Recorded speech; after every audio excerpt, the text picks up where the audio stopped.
Jeremías 4:1. Bendito sea el Señor. Leemos la palabra del Señor y lo hacemos en el nombre de nuestro Señor Jesucristo.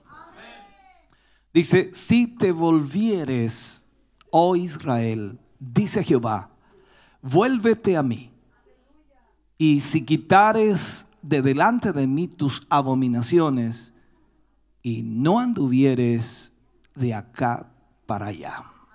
Oremos. Padre, en el nombre de Jesús, te damos a ti muchas gracias, Señor, porque nos permites en esta mañana tener tu palabra en nuestra vida y también para poder ser guiados y dirigidos a través de ella. Te pedimos y te rogamos que cada uno de tus hijos aquí reunidos y todos aquellos que tendrán la posibilidad de oír esta palabra puedan, Señor, ser alcanzados por ella, ser tocados por ella y ser, Dios mío, edificados por ella. Señor, gracias por tu presencia en medio nuestro. Gracias por tu Espíritu Santo aquí en medio de tu pueblo. Gracias, Señor, porque en esta hora sin duda creemos que tu palabra hablará a nuestra vida y nos enseñará, Señor, a través de ella para que nosotros podamos vivir acorde a la palabra de Dios. Señor, nos ponemos en tus manos y creemos, Señor, que seremos bendecidos para la gloria de Dios. Amén y amén, Señor. Fuerte ese aplauso de alabanza al Señor. Usaremos como título al mensaje: convertíos. Convertíos. La verdad que si estudiamos y analizamos el libro de Jeremías, en gran parte de ello, capítulo 1, capítulo 2, 3, 4, 5 y capítulo 6 incluso, nos damos cuenta del mensaje de Dios a través de Jeremías al pueblo de Israel. Lo que hace Jeremías aquí en realidad es hacer frente a la reincidencia y la rebelión del pueblo de Israel hacia Jehová. Y aquí nos encontramos en un periodo histórico bien especial, ya que el rey Josías en ese instante estaba llevando a cabo una reforma. Estaba reformando, reestructurando todo su gobierno y también la forma en que Israel actuaba. Pero esto lo estaba haciendo antes de que la palabra de Dios fuera encontrada en el templo. Me refiero a que antes que la palabra de Dios fuera ministrada en el templo.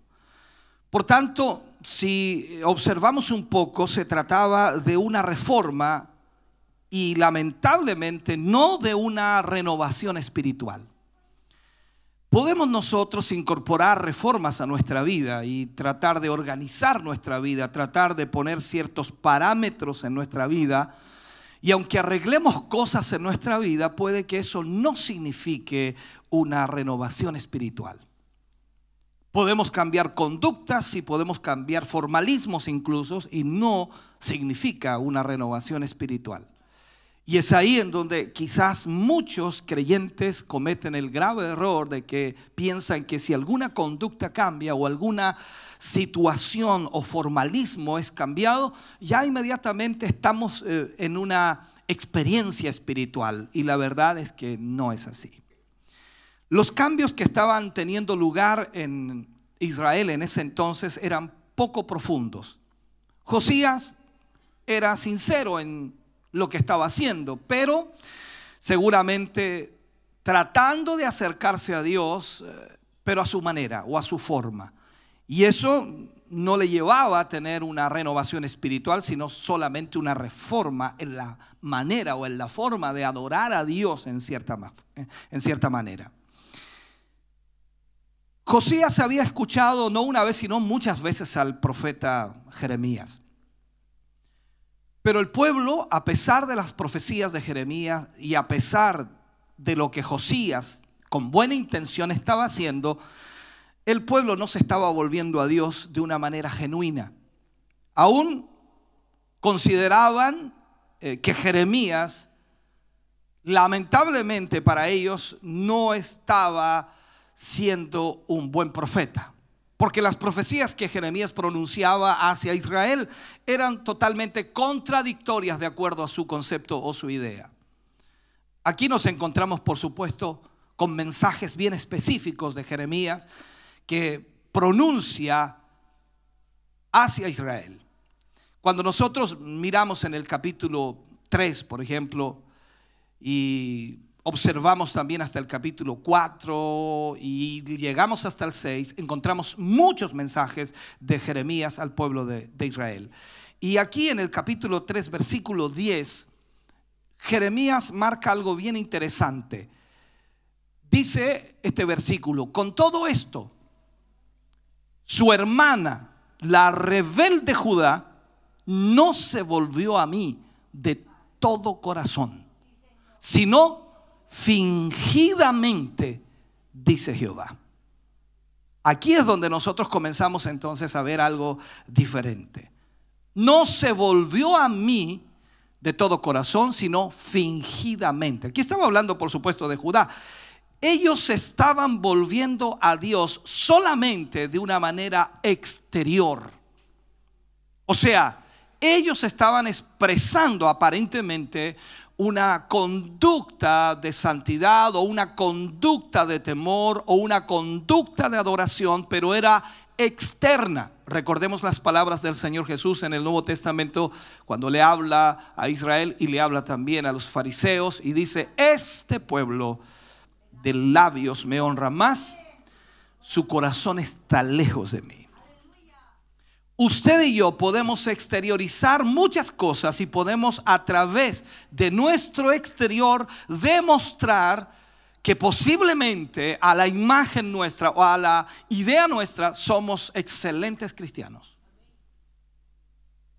Pero dentro de nuestra vida, en nuestro interior, puede haber una corrupción de un pecado tan grande que quizás no lo notamos por lo exterior que se muestra.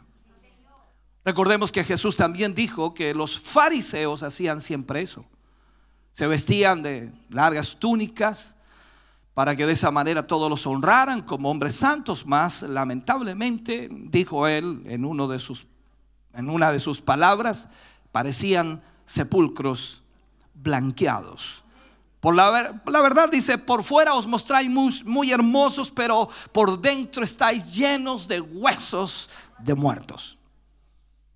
Entonces, aquí ellos se estaban volviendo, Judá específicamente, se estaba volviendo a Dios solamente en una manera exterior.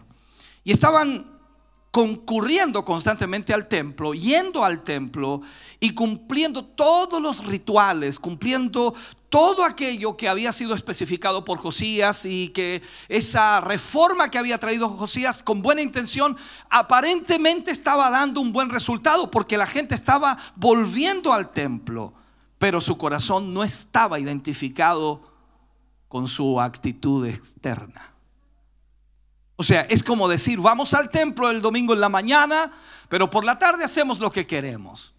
Vivimos perdidamente, hacemos todo lo que siempre hemos hecho, pero vamos el domingo en la mañana y hagamos algo santo. Esta es una realidad de lo que puedo yo tratar de aplicar a este tiempo. Entonces, el rey Josías, de acuerdo a la historia, estaba tratando de que se produjese un cambio, una transformación a través de esta reforma.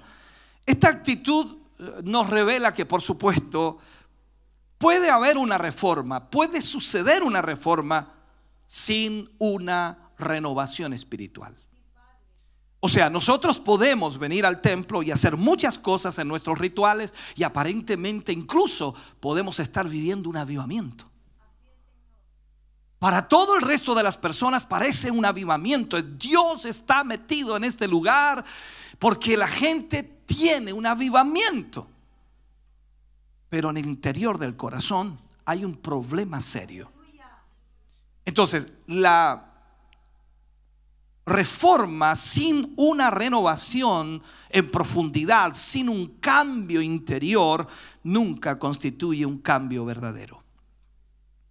Ahí es donde está el engaño en cierta manera, y nosotros podemos tratar de demostrar exteriormente que somos buenos cristianos, nos arreglamos de la manera correcta, nos vestimos de la manera correcta, nos comportamos de la manera correcta, hablamos de una manera correcta, pero nuestros hechos afuera son totalmente diferentes a los que tenemos aquí.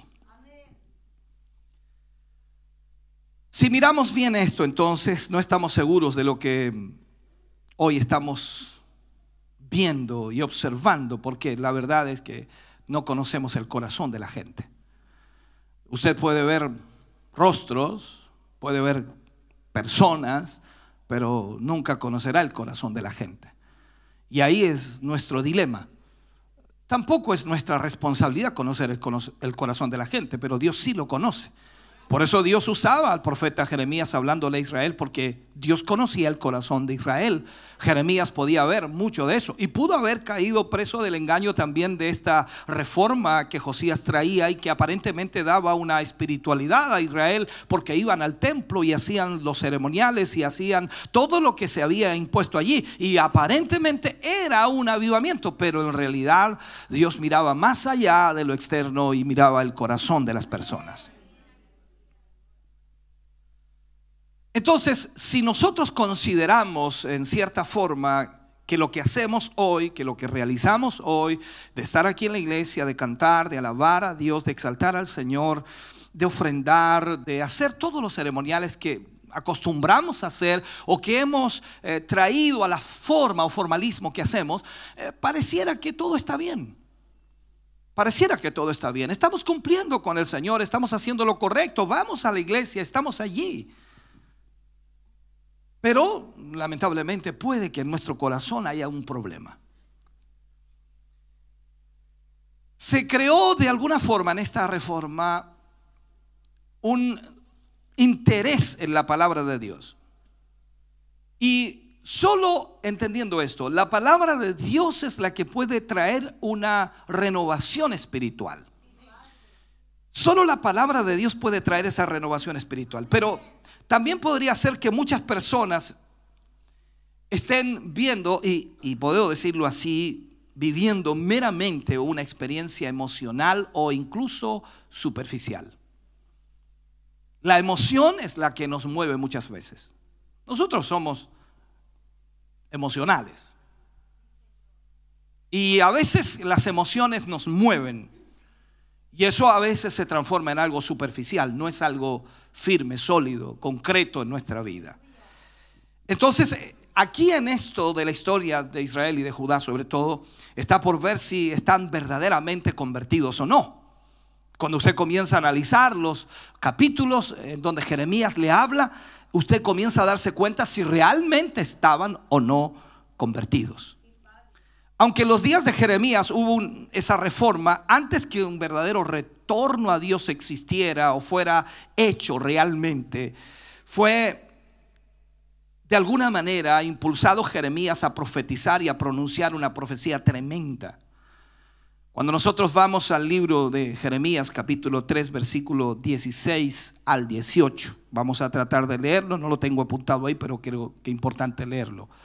Esta profecía es dicha y dice: acontecerá que cuando os multipliquéis y crezcáis en la tierra, en esos días, dice Jehová, no se dirá más arca del pacto de Jehová, ni vendrá al pensamiento, ni se acordarán de ella, ni la echarán de menos, ni se hará otra. En aquel tiempo llamarán a Jerusalén trono de Jehová, y todas las naciones vendrán a ella en el nombre de Jehová en Jerusalén, ni andarán más tras la dureza de su malvado corazón. En aquellos tiempos irán de la casa de Judá a la casa de Israel, y vendrán juntamente de la tierra del norte a la tierra que hice heredar a vuestros padres. ¿Qué estaba diciendo Jeremías aquí? Que todas las naciones se reunirían en la casa de Dios en Jerusalén. Incluso ese hecho tendría que haber alertado al pueblo de Judá a no convertir la adoración del templo en un mero ritual. porque la adoración en el templo era muy significativa, era sumamente importante. Por lo tanto, no podía ser algo superficial, sino que tenía que ser algo netamente espiritual y profundo. Pero ellos no reaccionaron ante esa apelación, no reaccionaron ante esa profecía tan maravillosa que Jeremías estaba entregando. Sin embargo, el Señor continuó apelando y diciéndoles en el versículo 22: convertíos, hijos rebeldes, y os sanaré de vuestras rebeliones. Ahora imaginémonos que nos diga a nosotros eso el Señor. Bueno, en realidad nos está diciendo eso. Convertíos, hijos rebeldes. Ahora en esto usted dice: yo no soy rebelde. Cuidado, dice: convertíos, hijos rebeldes, y os sanaré de vuestras rebeliones. Cuando observamos nosotros el comienzo del capítulo 4, encontramos una expresión de la respuesta de Dios a cualquier movimiento por parte del pueblo hacia Él. O sea, cuando el pueblo quiere volverse. Entonces lo leíamos al comienzo como la cita base, y dice: si te has de volver, Israel, dice el Señor, vuélvete a mí. Si quitares delante de mí tus abominaciones y no andas de acá para allá. O sea, el Señor, ¿qué es lo que estaba haciendo aquí? Vitalmente estaba interesado en ellos, estaba interesado en el pueblo y quería restaurarlos a una relación apropiada con Él. Una relación que produjese una comunión íntima especial. Les dijo que si solo se volvían a Él, no les quitaría de la tierra, y de esa manera ellos podrían adorar a Dios genuinamente. Cuando usted continúa leyendo allí en los siguientes versículos, versículo 2 y versículo 3 de este capítulo 4, y dice: y si con verdad y conforme al derecho, dice, y la justicia juras, y cuando dices vive el Señor, entonces las naciones serán benditas en Él, y en Él se gloriarán, porque así dice el Señor a todo hombre de Judá y de Jerusalén: harad campo para vosotros y no sembréis entre espinos. En otras palabras, para explicarlo, lo que está diciendo aquí el Señor es que la reforma no era buena. Que a pesar de que parecía con muy buena intención, y a pesar de que tenía muchas cosas que dentro de ella eran buenas, en sí, en la totalidad, la reforma no era buena. No hay duda de que usted y yo hemos aprendido en los años que hemos servido al Señor que hay muchas cosas que no son malas, que son buenas, pero que no son adecuadas para adorar a Dios ni servir al Señor. Hay cosas que hemos aprendido que Dios no quiere que las hagamos. Entonces, uno puede sembrar, de acuerdo a lo que dice este contexto aquí en este versículo o en estos versículos, uno puede sembrar la semilla en la tierra, pero la tierra necesita estar preparada para ello. El Señor expresa de una manera diferente, por ejemplo en Mateo capítulo 7 versículo 6. Él dice algo mucho más fuerte aquí que lo que Jeremías estaba diciendo en estos pasajes. Ahí en Mateo 7:6 dice: no echéis vuestras perlas delante de los cerdos. Es fuerte, ¿no? O sea, ellos no tienen idea. Usted le va a dar perlas a los puercos, la van a pisotear. Ellos no le encuentran valor a eso. Este es el problema que existe hoy día. Mucha gente no le da valor a la palabra de Dios y solo le da valor a esas reformas que ha traído la iglesia evangélica, y que de alguna manera vamos a hacer esto, vamos a hacer acá, vamos a hacer acá, vamos a ir a esto otro, vamos a trabajar de esta manera, perfecto, hay muchas cosas que son buenas, pero que no surtirán efecto en el corazón del hombre, porque lo que necesita el hombre es la palabra de Dios en su vida, renovar espiritualmente su vida ante Dios para que realmente pueda haber un cambio. Yo creo que hay ciertos momentos y ciertos lugares también, y creo que usted también lo siente así, en los que no tiene sentido exponer la palabra de Dios. No tiene sentido. Hay ocasiones en las cuales algunos intentan evangelizar porque les parece oportunidades de alguna manera espectaculares y sensacionales para evangelizar, pero usted tiene que tener cuidado. Jeremías pone una de las primeras acusaciones contra el pueblo, y Dios a través de Jeremías pronuncia un juicio sobre ellos y les llamaría para que regresaran al Señor. Sería extraño el lenguaje que usáramos nosotros en esta mañana, decir, hermano, tienes que regresar al Señor. Usted diría, pero ¿cómo? Pastor, si estoy aquí en la iglesia, vine al culto hoy. Pero ¿realmente tienes una renovación espiritual en tu vida? ¿Realmente estás viviendo esa renovación espiritual? ¿O simplemente es algo exterior en tu vida? ¿Has aprendido a ser religioso? ¿Has aprendido los dogmas y las maneras de venir al culto?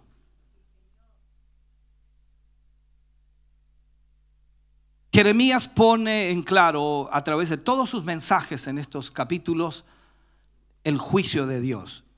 Y por supuesto, Jeremías no tenía pelos en la lengua para tratar este tema. Cuando usted lee los capítulos que le hablo, del 1 al 6 incluso, Jeremías no tenía pelos en la lengua. Era un hombre que era muy directo. Yo creo que en este tiempo necesitamos escuchar hombres como Jeremías. Esos profetas del Antiguo Testamento que decían las cosas directamente al pueblo. Y sin duda ellos no se iban por un mensaje tan solo de consuelo que generalmente hoy día se escucha. Hoy se le llama restauración, un mensaje de restauración. ¿Te has fijado, hermano querido, que hemos pasado toda una vida restaurando a la iglesia y la iglesia nunca se restaura? ¿Te has fijado que todos nuestros mensajes tratando de restaurar algún área de la vida de la iglesia, tratando de restaurarla, no es posible restaurarla? Porque lamentablemente todo parte de esa renovación espiritual. Si no hay una renovación espiritual, no podemos restaurar a la iglesia. La iglesia se restaura a través de esa comunión con Dios y a través de la palabra, la obediencia a la palabra de Dios. Y aquí Jeremías, él no tenía pelos en la lengua y decía las cosas por su nombre. Yo sé que el terreno duro, y hablando de sembrar, ¿no? El terreno duro tiene que ser quebrantado. Yo veía a la gente que tomaba, primero sacaba todas las piedras y luego de eso pasaba el arado. Un arado es una punta muy gruesa que entraba ahí y ahondaba y dejaba un surco enorme. Había que quebrar el terreno. Y pasaban hacia allá, hacia acá, hacia allá, hacia acá, una dimensión más o menos, separación de unos 50 centímetros más o menos cada surco. Y muy profundo, muy profundo. Así que imagínate que el Señor pase ahí ese arado profundo en tu corazón, en tu vida. Oh, Dios mío, ¿cuántos guarizapos saldrían? Dice alguien por allí. Imagínate, no, pero la religión pasa por encima solamente, pasa un pequeño roce que te permite a ti hacer ciertas cosas que te dan a entender o le dan a entender a la gente que somos cristianos, pero en realidad Dios quiere profundizar en nuestra vida. Ahora, escúcheme bien, ninguna iglesia puede considerarse espiritualmente correcta ante Dios mientras no haya una renovación espiritual.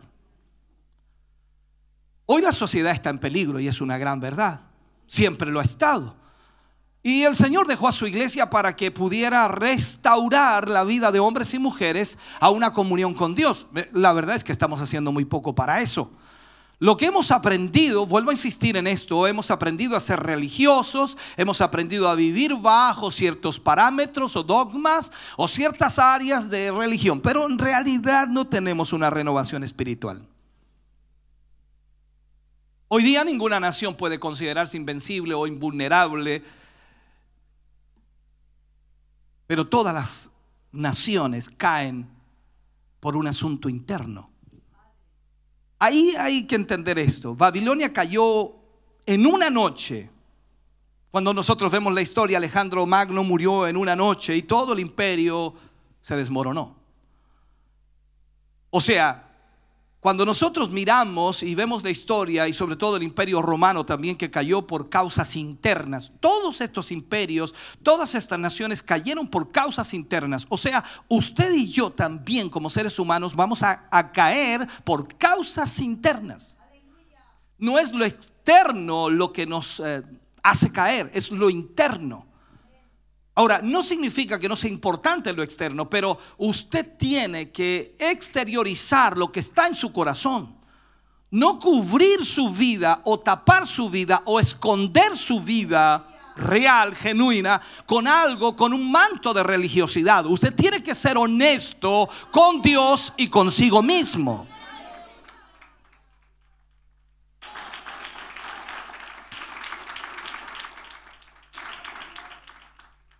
Ahora, en esto lo mismo puede suceder, por supuesto, a cualquier sociedad que tenga una cierta imagen de solidez y que aparentemente todo va bien, ¿no? Pero que se está consumiendo interiormente, está socavando sus, ¿cómo llamarle? Sus pilares por causa de un crecimiento deteriorado e inmoral. Ahí está el problema. El deterioro moral de la sociedad, el deterioro moral del ser humano. Moralmente, hoy día, no sé, conversaba el otro día con un hermano, quizás no venga al caso, pero más que nada como una idea. Hoy día ya estamos, como dice, vacunados ante cualquier tipo de sensibilidad. Ya no tenemos sensibilidad. Antes era muy normal que cuando una persona se caía, todo, oh Dios mío, se cayó, hay que ir a ayudarlo. Ahora no, mira, se cayó, oh, se rompió la cabeza, mira, se partió un brazo, oh, y la sangre como brota. No hay sensibilidad.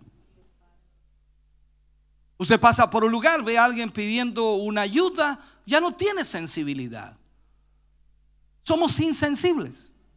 Y eso marca también que en nuestro interior hay un problema serio. Y yo quiero ser franco en esto. Cada uno de nosotros, usted cuando ve a los chicos hoy día jugar con sus juegos, ¿no? Ellos dicen se entretienen, despeja su mente. En realidad están volviéndose insensibles, aprendiendo a matar allí, a cortar, la sangre corre. Son videos, dice, bueno, son videos. Sí, pero por eso en Estados Unidos luego un muchacho agarra un rifle, una pistola y mata a otros compañeros, profesores, y hay balaceras. ¿Por qué? Porque ya son insensibles. Por eso los hijos matan a los padres a los hijos. O sea, ya hay una insensibilidad enorme, porque hay un deterioro moral. Entonces, cuando miramos la escritura en este pasaje, se establece un principio básico de restauración espiritual. Y comienza, por supuesto, por evitar el sembrar en un terreno espinoso, y al mismo tiempo ese terreno debe estar preparado, el terreno debe estar quebrantado, quebrajado. O sea, esa dureza tiene que romperse. ¿Para qué? Para que haya una actitud de humillación ante Dios. O sea, pregúntese usted y solamente vea en su historial cristiano, ¿cuándo fue la última vez en que usted se humilló ante Dios? ¿Cuándo fue la última vez que usted fue a las plantas del Señor quebrantado y humillado ante Él? Yo no hablo de que oró, no le estoy preguntando cuándo oró. Le estoy preguntando cuándo usted fue a las plantas del Señor humillado y quebrantado, reconociendo la magnificencia, el poder, la autoridad de Dios en su vida y sobre su vida. ¿Cuándo fue la última vez? Entonces, ¿qué es lo que hace Dios a través de Jeremías? Dios muestra al pueblo de Israel y le ofrece al pueblo de Israel y al pueblo de Judá una oportunidad para regresar a Él. Entonces, cuando nosotros vemos allí en el versículo 4, dice, circuncidaos para el Señor, le dice allí. Quitad el prepucio de vuestro corazón, hombres de Judá y moradores de Jerusalén, no sea que mi ira salga con fuego, que se encienda y no haya quien la apague por la maldad de vuestras obras. Aquí nos descoloca, ¿no? Aquí el Dios de amor, el Dios de misericordia, el Dios de bondad, no importa lo que haga, Él me va a amar igual. Aquí te llegó. ¿Me estás oyendo? Ellos estaban cumpliendo un rito exterior de la circuncisión. Eso es lo que habla aquí, que era la señal del pacto de alguna manera para Israel, que mostraba que pertenecían a la nación de Israel, pero Dios no había dado esa señal simplemente como una forma ritual o ceremonial, Se ha demostrado que la circuncisión tiene un valor terapéutico, concreto, específico, pero lo importante era su valor espiritual. Su valor espiritual. Sus corazones necesitaban volverse a Dios. Volverse a Dios. Entonces el profeta Jeremías, ¿qué hace? Les informa que vendría una potencia del norte, para allá el norte mejor, que sería Babilonia, y que finalmente los destruiría. Dios les está diciendo, les está advirtiendo. Entonces, cuando nosotros vemos lo que nos dice allí los versículos 6 al 8, cuando sigue Jeremías hablando de esto, especificándole lo que va a suceder, dice: alzad bandera en Sión, huid, no os detengáis, porque yo hago venir mal del norte y quebrantamiento grande. Wow. El león sube de la espesura y el destruidor de naciones está en marcha. Y ha salido de su lugar para poner tu tierra en desolación. Tus ciudades quedarán asoladas y sin morador. Por esto, vestíos de cilicio, endechad y aullad, porque la ira de Jehová no se ha apartado de nosotros. Wow. ¿Sabe? El pueblo de Judá, hermano querido, había visto que las 10 tribus del norte, o sea el reino de Israel, habían sido llevadas al cautiverio. Ellos ya habían visto esto. Entonces Jeremías les estaba pidiendo que consideraran, que analizaran ese trágico hecho como una advertencia para ellos. O sea, como si las otras 10 tribus del norte ya están en cautiverio. ¿Cómo nosotros no nos vamos a volver a Jehová? Dios estaba permitiendo el surgimiento de una nueva potencia en el norte. Dios estaba permitiendo eso, y esa potencia descendía y finalmente destruiría al pueblo de Judá. Si vemos aquí, el hombre natural o el hombre normal no puede producir una justicia, ninguna justicia. Seamos honestos, usted y yo no somos justos. Siempre digo, a veces tenemos la ley del embudo: lo más flaco para nosotros y lo más ancho para los demás. Así somos nosotros. Complicado es totalmente eso. Ahora, el profeta lo que hace aquí es llamar al pueblo para que aplicara la circuncisión a sus corazones. No estaba hablando de la circuncisión física, sino la circuncisión espiritual. O sea, que ellos realmente se volvieran al Señor. Pero aquí vemos que la gente se negó a volverse a Dios. Este profeta está loco. Yo creo que algunos deben estar pensando lo mismo de mí ahora. Y eso que no he dicho mucho todavía, ya viene lo peor. Este está loco, algo le pasó a este. Entonces no creyeron ni tampoco se volvieron al Señor. Y cuando una nación, cuando una iglesia, cuando un individuo, cuando una persona rechazan a Dios, entonces Dios también lo rechaza. Usted y yo debemos aprender eso. Cuando alguien rechaza a Dios, Dios también rechaza a esa persona. Esto no es un asunto, dice, yo no quiero nada con Dios, que me deje tranquilo. Olvídate de eso, no vas a estar nunca tranquilo. Porque todo lo que va a acontecer en tu vida será destrucción. Recordemos que el Señor Jesús vino y se ofreció a sí mismo como Rey de Israel. Cuando los israelitas le rechazaron, Él a su vez también los rechazó. Eso dice la Biblia. Y entonces Él le dijo, allá en el libro de Mateo capítulo 23 versículo 38, Jesús viene y dice: vuestra casa os será dejada desierta. O sea, aquí, hermano, no vale la excusa de presentar a Jesús solo como un ser de carácter apacible y tierno. No es así Jesús tan solo. Recordemos cómo lo vio Juan en la isla de Patmos. Ojos con llamas de fuego, una espada aguda que salía de su boca, pies de bronce bruñido, un cinto. O sea, ese Jesús, no te quieres encontrar con ese Jesús, ¿estás seguro? No, tú te quieres encontrar con ese Jesús. Dice, bienaventurados los pobres. Ese Jesús quieres ver tú. Pero ese Jesús de las bienaventuranzas es el mismo Jesús que vio Juan en la isla de Pasmo. Y tú dices, ¿por qué tanta diferencia? No hay diferencia. Lo que pasa es que cada momento requiere la actitud de Jesús. Entonces los judíos le rechazaron como su rey, y entonces él los rechazó a ellos. Seamos honestos. Cuando Israel rechazó a Jesús, Jesús se volvió a otro pueblo. Ese pueblo somos nosotros. Pero si tú lo rechazas, Él también te rechaza. Usted es libre de rechazar a Dios. En el ejercicio de la voluntad o de su propia voluntad, usted puede hacerlo. Si usted rechaza a Dios, entonces Dios le va a rechazar también a usted. Eso es el todo del asunto. Ahora, Él es misericordioso, claro que sí. Él es compasivo, claro que sí. Él es bueno y paciente, claro que sí.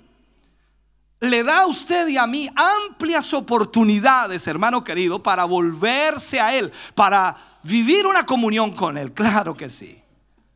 Pero resulta aleccionador ver lo que le sucede a un pueblo privilegiado que rechaza a Dios. Israel, porque era el pueblo privilegiado, escogido, formado por Dios. Recuerde lo que dice Pedro allí, que Israel es una nación santa, un pueblo adquirido por Dios. O sea, entendamos esto. Dios rechaza a un pueblo que Él había escogido. ¿Por qué lo rechazó? ¿Porque le dio gusto y gana? No, porque el pueblo rechazó a Dios. Y pasa exactamente lo mismo en la iglesia. Si la iglesia rechaza a Dios como su rey, como su soberano, como su Señor, Dios rechazará a esa iglesia. Wow.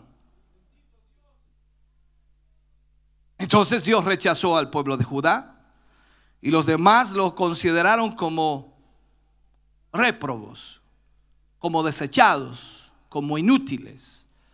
Y eso es lo que sucede cuando Dios nos rechaza. Hay demasiadas personas que presumen hoy de ser seguidores del Dios vivo y verdadero, del Dios todopoderoso, y que son grandes cristianos, grandes creyentes, pero muchos de ellos son miembros de iglesias o incluso podría decir, por su cantidad a veces se consideran miembros de sociedades o pueblos cristianos, pero lamentablemente no tienen una renovación espiritual en su vida. No existe esa renovación espiritual. Entonces, si no hay un énfasis en la palabra de Dios, si no hay un énfasis en la renovación espiritual y no están siguiendo realmente a Dios, ese verdadero Dios de la palabra, es solamente una apariencia. Solo una apariencia, es religiosidad pura. Y por más que mencionemos a Dios o cantemos a Dios o hagamos cosas para Dios, sigue siendo una apariencia. Recuerda lo que dice la Biblia: tienen apariencia de piedad, pero niegan la eficacia de ella. Las generaciones actuales están en la misma condición, la misma posición. Y en este sentido nosotros debemos entender los ejemplos que aparecen en la Escritura. Jeremías le profetizó a Judá y le profetizó una y otra y otra y otra vez, marcando lo que Dios quería. La nación de aquel tiempo había rechazado a Dios, pero la gente fingía seguirle. Fingía seguirle. Te hago una pregunta, hermano. Esto es para ti solamente. No digas ni amén, ni aleluya, ni gloria a Dios, ni santo, ni ayúdame, Señor. No digas nada. Solamente respóndete a ti mismo. ¿Estás fingiendo seguir al Señor? Sé que algunos dirán: pastor, estoy haciendo el empeño, estoy haciendo mi mejor esfuerzo. Usted no sabe cuánto me cuesta. Usted no sabe cuánto me costó venir hoy día aquí. No te estoy preguntando eso. Te estoy preguntando si estás fingiendo seguir al Señor. ¿Por qué Dios rechazó a Israel? Porque ellos fingían seguirle. Es complejo esto, ¿no? Destaquemos algunos puntos de lo que de alguna manera Jeremías profetizó. Examinemos, por supuesto, el mensaje de Jeremías. Cuando vemos allí en el capítulo 4, versículo 22, dice algo bien marcado allí: porque mi pueblo es necio, no me conocieron, son hijos ignorantes y no son entendidos, sabios para hacer el mal, pero para hacer el bien no supieron. ¿Sabe? Usted se da cuenta, y creo que algunos que ya han llegado a mi edad y otros tienen más, ya no somos tan jóvenes, nos hemos dado cuenta que la vida es así. A los niños usted tiene que enseñarles a hacer el bien. Hacer el mal es natural. Pegarle a otro niño es natural. Quitarle el juguete a otro niño, pelear por algo es natural. Usted tiene que enseñarle a que no haga eso y que haga el bien. Nacimos mal. Así que si usted no ha tenido una renovación espiritual, no venga a decirme que usted está haciendo bien. Ahora, yo sé que usted juega al porcentaje, ¿no? Dice, lo que pasa es que yo hago cosas buenas y malas, pero hago más buenas que malas. Ese no es el juego que Dios quiere. Dios quiere que toda tu vida sea buena. Dice que el buen árbol da buen fruto. El árbol malo, malos frutos. O sea, el punto es que nosotros debemos ser bastante conscientes de eso. La palabra dice que tú sí seas sí, tú no seas no. La palabra dice que o seas frío o caliente. Pero tibio no sirves en esto. Entonces, una persona que tenga una buena formación intelectual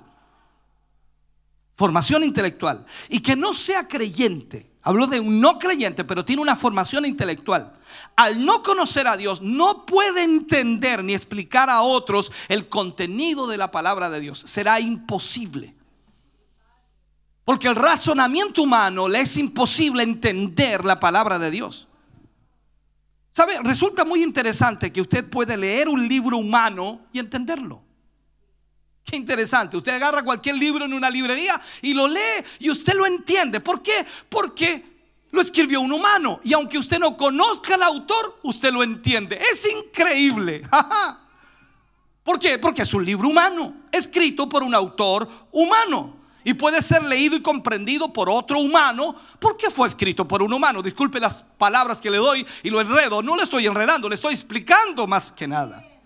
Pero si usted quiere conocer la palabra de Dios, escúcheme bien, usted necesita primero conocer al autor. Porque aunque trate de leer intelectualmente la Biblia, humanamente nunca podrá entenderla, porque necesita primero conocer al autor. Y cuando conozca al autor de ese libro, entonces podrá entender la palabra de Dios. Bendito sea el Señor.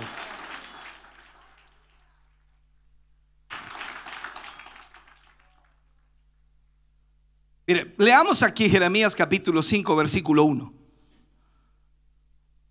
Aquí Jeremías explicó algunos pecados específicos.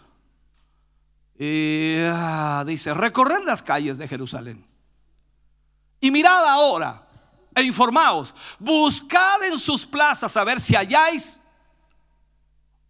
hombre, si hay alguno que haga justicia, que busque verdad, y yo la perdonaré. Dígame, ¿cuántos se necesitaban? Solo uno. Vuelva a repetirlo. ¿Cuántos se necesitaban? Uno. Vino juicio, usted sabe la historia. Vino juicio. O sea, no había ninguno. Ese es nuestro problema. ¿Y de qué pueblo estamos hablando? Del pueblo escogido, del pueblo de Israel. Un pueblo especial, un pueblo que Dios formó. ¿Quiénes somos nosotros? Su pueblo, su iglesia, sus hijos.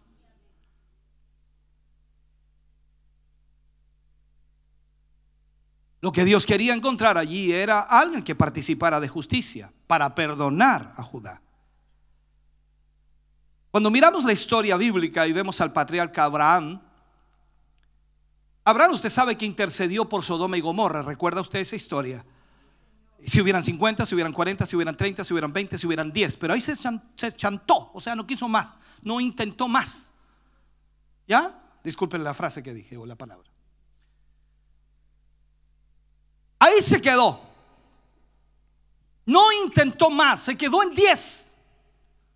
Si Abraham hubiera seguido intentando y llega a 1, Dios hubiera perdonado Sodoma y Gomorra. ¿Por qué lo digo? Porque para destruir Sodoma y Gomorra, Dios tuvo que sacar a Lot y a su familia. ¿Estás entendiendo ahora? Tú dices, no, pero es que Lot estaba... Recuerda que Lot era el sobrino de Abraham. Y cuando tú lees los contextos bíblicos te das cuenta que Lot no estaba agradado de lo que estaba pasando en la ciudad. Por eso Lot defendió a los ángeles que vinieron. Por eso Lot incluso ofreció a sus hijas a los hombres perversos para que no tocaran a los ángeles. Eso te habla de justicia. Eso te habla de que Lot de alguna manera estaba viviendo para Dios. Porque no creo que tú hagas eso aquí. No creo que tú hagas eso, entregues a tus hijas al mundo con tal de salvar a los hombres de Dios. Ya te respondiste solo. Entonces aquí vemos, hermano querido, que Dios pudo haber salvado a Sodoma y Gomorra si Abraham sigue insistiendo. No creas que Dios se va a hastiar ni se va a cansar cuando tú insistes. A Dios le encanta que nosotros insistamos. ¿Sabes por qué? Porque le encanta hablar con nosotros. Esto no es como cuando tú me dices a mí, pastor, es que no quiero molestarlo, disculpe que lo llame. No, yo me puedo cansar. Él no se cansa. A él le encanta que le marques a cada rato, que lo llames a cada rato, que lo whatsappes a cada rato, que constantemente estés hablando con él. A él le encanta eso.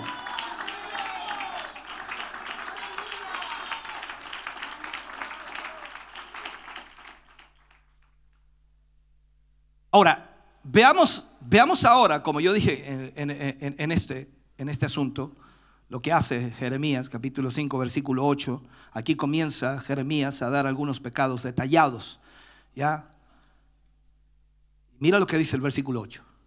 Como caballos bien alimentados, cada cual relinchaba tras la mujer de su prójimo. Mira cómo estaba la nación. Una nación corrupta totalmente. Como caballos bien alimentados, cada cual relinchaba tras la mujer de su prójimo. Este hermano es uno de los grandes pecados que está existiendo hoy día. El pecado de la llamada libertad sexual.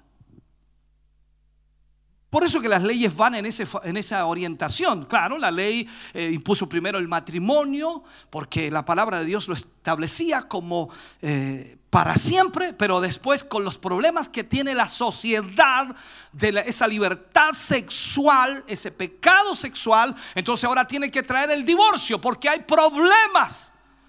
Porque el que se casó se dio cuenta que no debería haberse casado, que no era tan bonita como se veía, que no era tan especial como él creía, o viceversa, que la mujer se da cuenta que el hombre no era tanto como ella pensaba.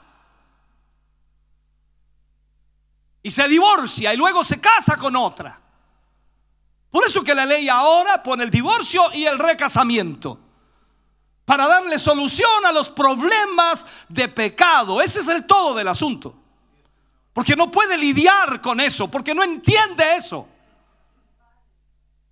Pero tú y yo, que somos cristianos, que somos hijos de Dios, entendemos eso, porque la palabra de Dios es interpretada espiritualmente para nuestra vida. Y sabemos que aunque la ley de este estado diga que te puedes divorciar, tú sabes que la ley de Dios te dice que es hasta la muerte.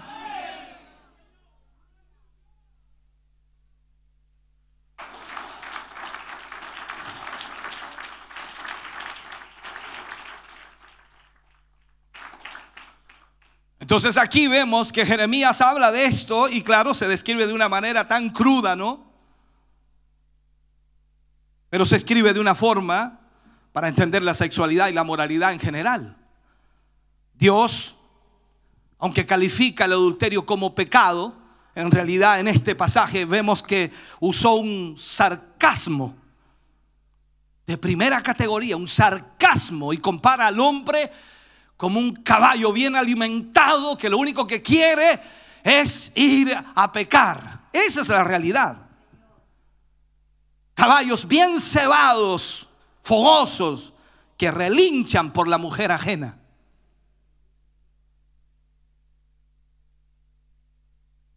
Te aseguro que a nadie le gusta que algún predicador le hable de esto. Dicen, pastor, díganos cosas halagueñas. Ahora, esto bien podría ser una imagen de nuestra cultura contemporánea, porque es la verdad. Así es como está la sociedad de hoy día. Así es como está y así es como seguirá, y peor.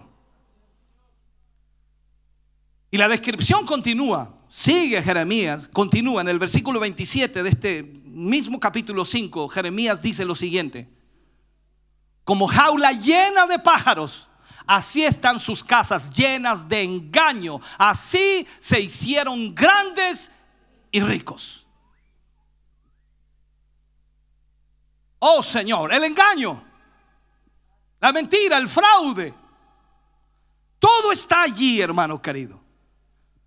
En nuestra generación hemos visto a muchos jóvenes abandonar sus hogares debido a las situaciones que se viven en su familia. Hemos hablado con muchos de estos jóvenes y creemos que este versículo nos presenta una evaluación solamente de lo que está ocurriendo. Esto es lo que está pasando. A partir de ahora lo que vamos a ver es que, a pesar de todo lo que Dios habló a través de Jeremías, Judá se negó a escuchar. Judá se negó a escuchar. Entonces el profeta Jeremías comienza a concluir de esta manera el mensaje, y en el capítulo 6 leemos en el versículo 13, Jeremías marca esto y dice de esta manera: porque desde el más chico de ellos hasta el más grande. ¿Me atiendes, cierto? Tú eres el más chico, ¿no? O el más grande. Soy como la mitad, pastor. No importa, desde el más chico hasta el más grande los abarca a todos. Porque desde el más chico de ellos hasta el más grande, cada uno sigue la avaricia. Y desde el profeta hasta el sacerdote, todos son engañadores. Así estaba el pueblo. Aquí vemos que la totalidad de la nación estaba obsesionada por la codicia. Obsesionada. Y la codicia es el pecado de nuestra sociedad hoy día. Por eso es que con tanta facilidad hoy día los predicadores de prosperidad tienen una cantidad de seguidores, porque la avaricia es uno de los pecados más comunes. Te aseguro que si te dijéramos aquí que Dios te va a dar riqueza, que Dios te va a dar esto, aquello, saca tus llaves, como dicen algunos, ¿no? Y agarra tu billetera y úngela y cree que Dios va a llenarla. Hermano, estaríamos llenos, repleto de gente aquí pidiéndome cada vez que termino el culto: unja mi billetera, unja mi negocio, unja mi casa, unja esto. Oh Dios, sería increíble la cantidad de gente que vendría. ¿Por qué? Porque sencillamente la avaricia y la codicia está metida en nuestra sociedad. Para muchas personas, aunque no lo reconozcan, hermano querido, quizás abiertamente, el objetivo en la lucha de la vida es la acumulación de riquezas. Quieren tener más. La fama, el poder y la capacidad de dar rienda suelta a sus pasiones sexuales. Por eso hoy día tú ves a una cantidad de gente que con dinero hace torpezas y hace tonteras y cae de la gracia de Dios. Ese es un problema serio. Entonces aquí es cuando tú comienzas a observar en la palabra de Dios que las preferencias de Judá comienzan a llevarle a una declinación total. Ya Dios les estaba hablando cómo estaban, pero ellos no querían oír a Dios. No querían oír. Cuando leemos el versículo 14, Jeremías 6:14, mira lo que dice allí Jeremías, y este es un versículo que es impactante, y dice: y curan la herida de mi pueblo con liviandad, diciendo paz, paz, y no hay paz. Como dijimos antes, lo que estaba sucediendo en Judá a través de Josías era una reforma superficial, no era profunda, porque si hubiera sido profunda, entonces hubiera traído un cambio espiritual, una renovación espiritual. Cuando tú vienes a la iglesia y te vas enojado porque Dios te dijo algo duro, tienes un problema, tienes que volverte al Señor. No digo que te alegres por lo que Dios te diga constantemente. No, en algunas cosas vas a tener un conflicto porque Dios te va a marcar algo que está mal en tu vida, y es correcto que alguien pueda molestarse, pero debes analizarlo. Debes verlo a la luz de la Escritura y debes verlo también en tu propia vida. ¿A qué te va a conducir y a qué te va a llevar aquello? O sea, si Dios te habla a tiempo, da gracias a Dios que te habla a tiempo. Dios no quiere la destrucción del hombre. Dios quiere salvar al hombre. Dios quiere rescatar al hombre del pecado. Entonces, en esta reforma que Josías trajo, que era superficial, la sanidad en sí era incompleta. No se sanaban totalmente las personas. Se limitaba a algo leve, un alivio leve de la enfermedad. ¿No te ha pasado que a veces tú te sientes más o menos nada más y dices, no, si estoy bien, voy a ir a trabajar, y ahí en el trabajo te da otra vez el problema serio? Pero no dijiste que estabas bien. No estabas totalmente sano. A eso se le llama, está convaleciente, y cayó otra vez. Está convaleciente. Mira cuántos cristianos, hermano querido, no se han sanado totalmente.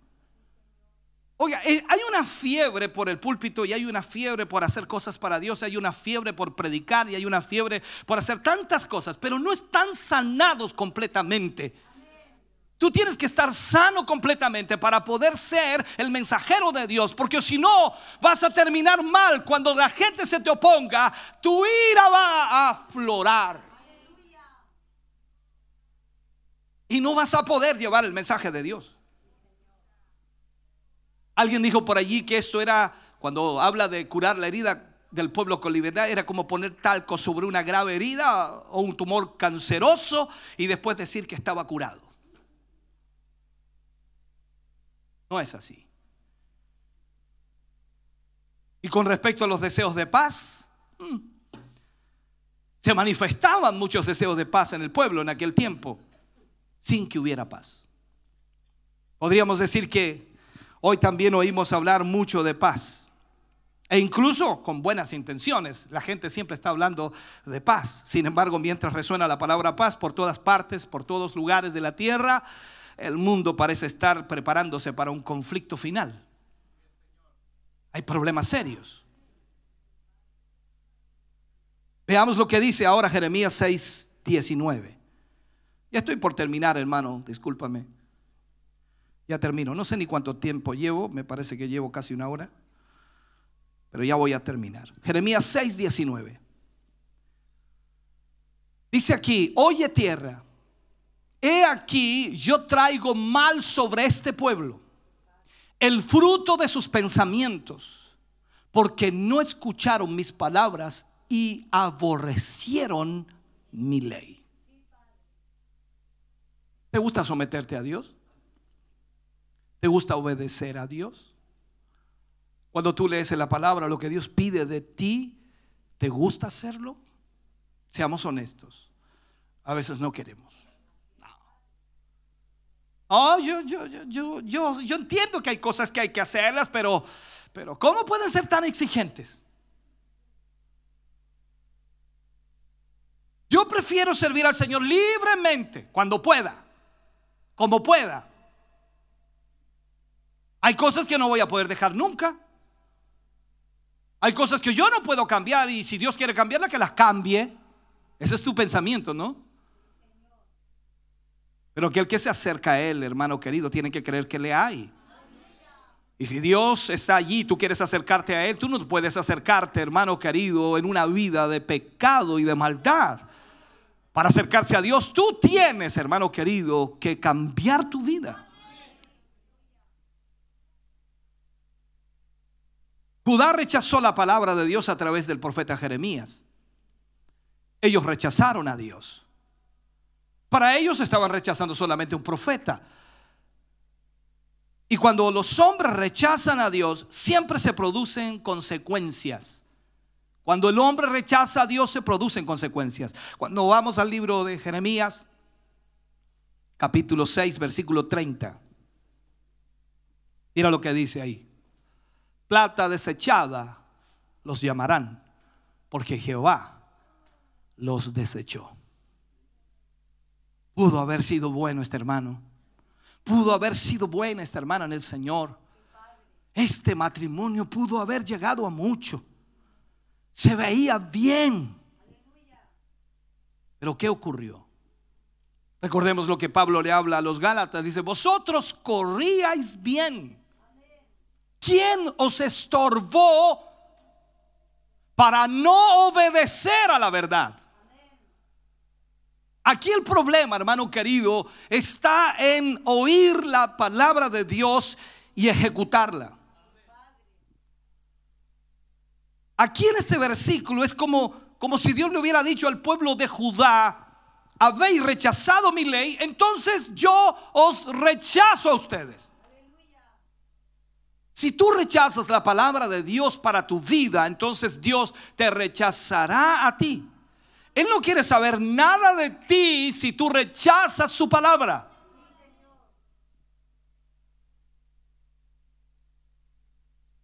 Y aquí hay algo más. Cuando Dios nos rechaza, no crees que el mundo te va a recibir con los brazos abiertos. No. El mundo también te rechazará. O sea, no estarás ni en uno ni en otro lado. Cuando no eras cristiano, estabas en un lado. ¿Estás oyendo? Ahora en Cristo estás en el otro lado, de tinieblas a luz. Pero cuando tú rechazas a Dios, Él te rechaza y el mundo también te rechazará. Es la mixtura, la tibieza, la mezcla. Ese es el punto. Entonces, cuando vemos esta afirmación interesante que sucedió de esa manera en los días de Jeremías, y sigue ocurriendo, hermano querido, hasta el día de hoy, de la misma forma en nuestro tiempo. O sea, este mensaje que Jeremías entrega a Judá tiene que ver con nuestra relación con Dios hoy. Tiene que ver cómo nos comportamos nosotros hoy. Nosotros tenemos que prestar atención a lo que Dios dice en su palabra. Pablo escribe a los Corintios y les dice que todas las cosas que sucedieron en el pasado fueron escritas para nuestra instrucción, para que nosotros no cometamos los mismos errores que ellos cometieron en el pasado. Si tú ves en el pasado que Dios, por rechazo del pueblo de Dios, cuando lo rechazaron a Él, rechazaron su palabra, Dios los rechaza a ellos, hermano querido, te queda claro que si tú rechazas al Señor, Él también te rechazará. ¿Me estás oyendo? Entonces sería bueno escuchar y asimilar esos ejemplos que Dios nos da a través de su palabra y a través de la historia, para que recurramos a Él. Usted y yo no podemos pensar que estamos extraordinariamente bien si solo estamos exteriorizando algo que es religión. Es fácil hacer eso hoy. No cuesta mucho. Pero tener una renovación espiritual, hermano querido, eso implica mucho más de lo que tú imaginas. No es tan solo venir a la iglesia, ser parte de una iglesia, hacer cosas en la iglesia, cantar, adorar o hacer muchas cosas que la iglesia hace, que la religión hace. Hemos vivido esto por 24 años y lo he visto como pastor durante 24 años. Lo he visto como hermano también muchos años antes de eso. Y he visto gente que dice ser cristiana y después de algunos meses está descarriado. Después de algunos años está descarriado. He visto gente que dice ser grandes hombres de Dios y después de algún tiempo se descarrían y ya no sirven al Señor. He visto predicadores, pastores, líderes que después de haber predicado en el púlpito de la santidad y de la bondad de Dios, increíblemente caen en falta, en pecado, en adulterio, y salen de allí como si nada hubiera sucedido, olvidándose de Dios. Hermano querido, eso es lo que está sucediendo. Tú y yo tenemos una tremenda responsabilidad ante Dios. Yo no puedo ni debo rechazar a Dios. ¿Sabes por qué? Porque si yo lo rechazo a Él, Él me rechazará a mí. Yo no quiero ser rechazado por Dios. Yo quiero que Él me abrace. Yo quiero que Él me sostenga. Yo quiero que Él me dé la mano. Yo quiero que Él me dé fuerza. Yo quiero que Él me guíe. Yo quiero que Él me dirija. Yo quiero que Él ponga su palabra en mi vida. Oh, bendito sea el nombre del Señor. Póngase de pie, por favor, en esta mañana. Oh, Señor, convertíos. Necesitamos una renovación espiritual. Josías, con muy buena intención, trajo una reforma. Y esa reforma trajo a los hombres a hacer cosas religiosas. Esto es como poner solamente un ejemplo para que entienda lo que puede ser una reforma. Vamos, hermanos, a incorporar una oración al Señor, un clamor de oración el día miércoles y el día viernes, para que usted venga a orar, a buscar de la presencia de Dios. Es una reforma, porque reformamos nuestra manera de hacer las cosas y la gente dice amén, allí vamos a estar, y comienza un grupo a orar poco reducido, y de pronto comienza a descender, a descender, a descender, a descender, a descender, hasta que ya nadie viene. Entonces simplemente vemos que es algo exterior, religiosidad. No es algo genuino. Porque cuando hay una renovación espiritual, tú siempre buscas la manera de estar con Dios. Cada instancia que la iglesia tiene para estar con Dios, tú quieres estar allí. Tú no pones ciertos días para ir a adorar a Dios, tú quieres todos los días. Tú no pones ciertos horarios, sino quieres todo el día en la presencia de Dios. Cuando tú tienes a Cristo en tu vida y cuando Cristo gobierna tu vida, todas tus prioridades cambian. No es que dejes de trabajar y solo sirvas al Señor, sino que tu mentalidad cambia. En el trabajo tú piensas en Él.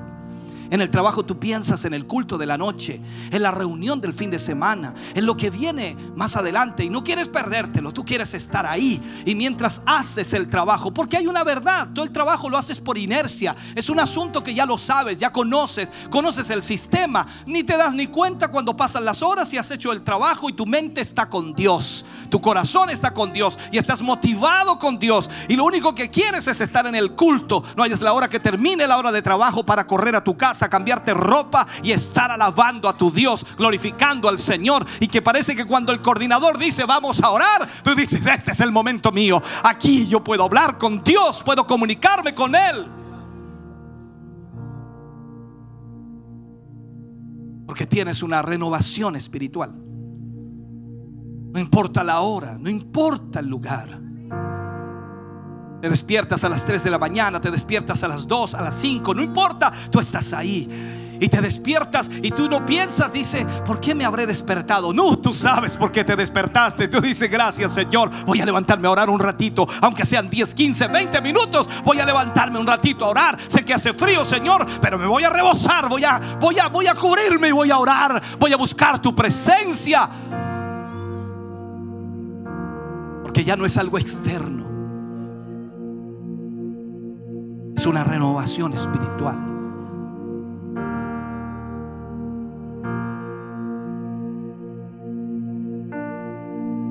Judá tomó esa reforma de Josías con buena intención. Tenía buena intención, pero no fue profunda, fue superficial. Fueron solamente cosas religiosas que al final el pueblo adoptó, pero lamentablemente estaban lejos de Dios. Sus corazones no estaban en Dios. Pregúntate en esta mañana, ¿dónde está tu corazón? Jesús dijo unas palabras en el Nuevo Testamento y dice Él, hablando textualmente, porque donde esté tu tesoro, allí estará tu corazón. ¿Qué es lo más importante en tu vida hoy? ¿Qué es lo más importante? Si tú me dices que Jesús, entonces tu vida sería tan diferente. Tu disposición para Él sería tan diferente. No tan solo llegarías al culto, sino participarías de Él. Serías uno más. Cantarías con alegría, con gozo. El gozo irradiaría tu rostro. Sería algo impresionante ver a un pueblo gozoso, feliz de tener a un Dios tan grande como el que tenemos. Porque no venimos aquí a llorar nuestras calamidades, ni venimos a mostrar nuestros sufrimientos, ni venimos a hablar de nuestras dificultades. Venimos a exaltar al Rey de Reyes y Señor de señores, al que nos rescató, al que nos salvó, al que nos redimió, al que sacó nuestra vida del lodo cenagoso.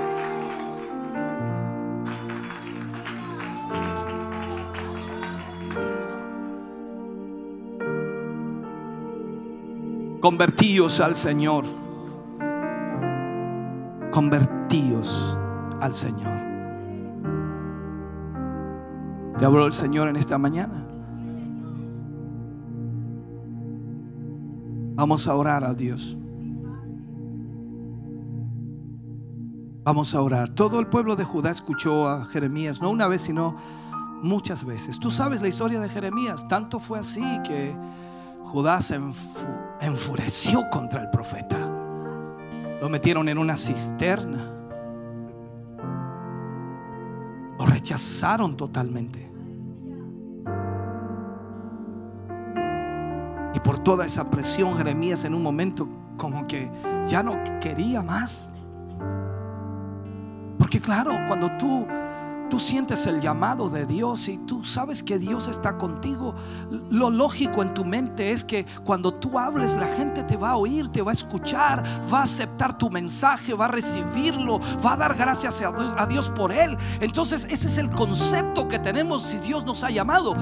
Pero Jeremías encontró todo lo adverso: un rechazo total, un odio del pueblo hacia él. Y él quería renunciar y le dijo a Dios que estaba cansado. Ya no hablaré más en tu nombre, Señor, porque la gente se burla, se ríe de mí, hace escarnio, conversan y hablan entre ellos y se burlan y se ríen de mí, dijo Jeremías. No hablaré más en tu nombre, Señor. Pero ahí estaba el llamado de Dios. Sin embargo, dijo Jeremías, había dentro de mí un fuego que no pude soportar. Hermano, ¿dónde está ese fuego en ti? Yo sé que ahora miras tus problemas, tus dificultades, tus presiones, tus dolores, tus situaciones económicas, familiares, matrimoniales, y tú dices: Señor, no doy más. Jeremías estuvo así, quizás peor. Dios le prohibió casarse a Jeremías. No pudo tener una mujer, no pudo tener hijos, porque Dios le dijo: no, Jeremías, no te casarás, porque si te casas, tus hijos morirán a espada. Dios sabía que el odio del pueblo de Judá sería tan grande hacia el profeta que matarían a sus hijos y a su esposa. No te casarás. Tú y yo a veces sufrimos algo y decimos: Señor, qué terrible lo que estoy sufriendo, no puede ser, soy tu hijo. No sabes, a veces sufrimos porque nos estamos alejando de Dios y estamos perdiendo la convicción del llamado de Dios en lo que Él nos ha hecho. No porque estés en las manos de Dios no vas a sufrir problemas. No porque estés en la mano de Dios no van a venir dificultades. Pero sabe algo, hermano querido, que Dios sabe librar a los justos. Dios sabe librar a sus hijos. Dios protege, porque aunque pases por el río no te ahogarás, y aunque pases por el fuego no te quemarás. Él estará contigo, como le dijo a Jeremías: yo estaré contigo como poderoso gigante. ¿Dónde está ese fuego en tu corazón? ¿Dónde está ese fuego? Dios quiere que te vuelvas a Él. Dios quiere que no lo rechaces más. Dios quiere que no sea algo superficial. Dios quiere que sea una renovación espiritual en tu vida. Dios quiere que cuando vengas al altar y cuando le adores y cuando le exaltes, sea con todo tu corazón. Que sepas que estás adorando al más grande y más poderoso. Que la gente sepa que tú amas a Dios y que le sirves no importando las circunstancias de la vida.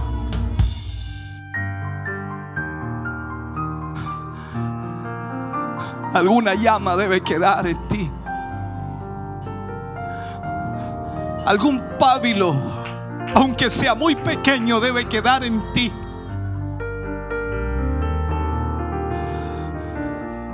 Y Dios apelaba a eso cuando envió a Jeremías a Judá.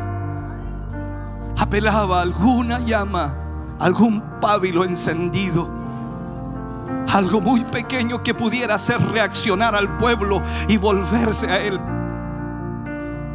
Pero la religiosidad de ese pueblo fue más fuerte. No tan solo rechazaron al profeta, sino también rechazaron a Dios. Y Dios tuvo que rechazarlos.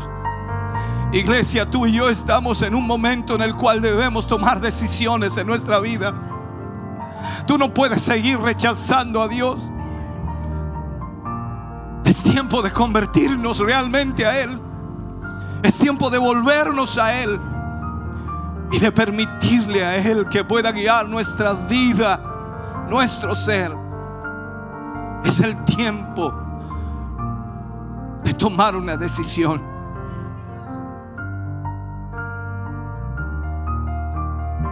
Oh Señor Jesús. Oh, aleluya. Aleluya.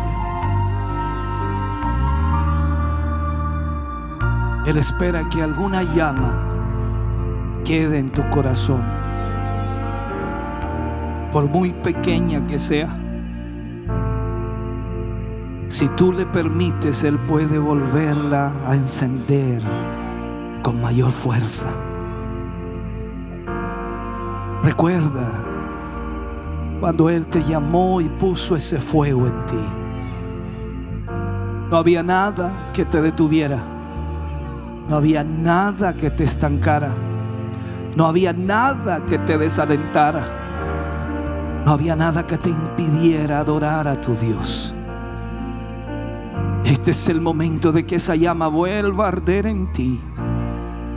Vuélvete al Señor.